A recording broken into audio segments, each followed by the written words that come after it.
शिवीगाळ व धक्काबुक्की प्रकरणी दानवलेवाडी येथील चौघांवर गुन्हा दाखल।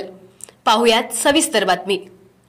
शिवीगाळ व धक्काबुक्की केल्याप्रकरणी दानवलेवाडी येथील चौघांवर दहिवडी पोलीस ठाण्यात गुन्हा दाखल करण्यात आला आहे, अशी माहिती दहिवडीचे सहाय्यक पोलीस निरीक्षक अक्षय सोनवणे यांनी दिली।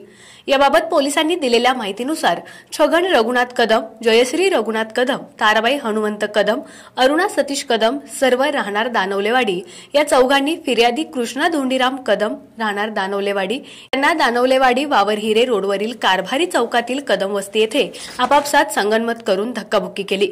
तसेच बंधारा दुरुस्त करून चाललेल्या पोकल्यान चालक दिलीप कुमार याला देखील शिवीगाळ आणि धमकी दिली। या प्रकरणी गुन्हा दाखल करण्यात आला असून सहाय्यक पोलीस निरीक्षक अक्षय सोनवणे यांच्या मार्गदर्शनाखाली पोलीस हवालदार नंदकुमार खाडे अधिक तपास करत आहेत। आपला आवाज न्यूज नेटवर्कसाठी एकनाथ वाघमोडे, दहिवडी।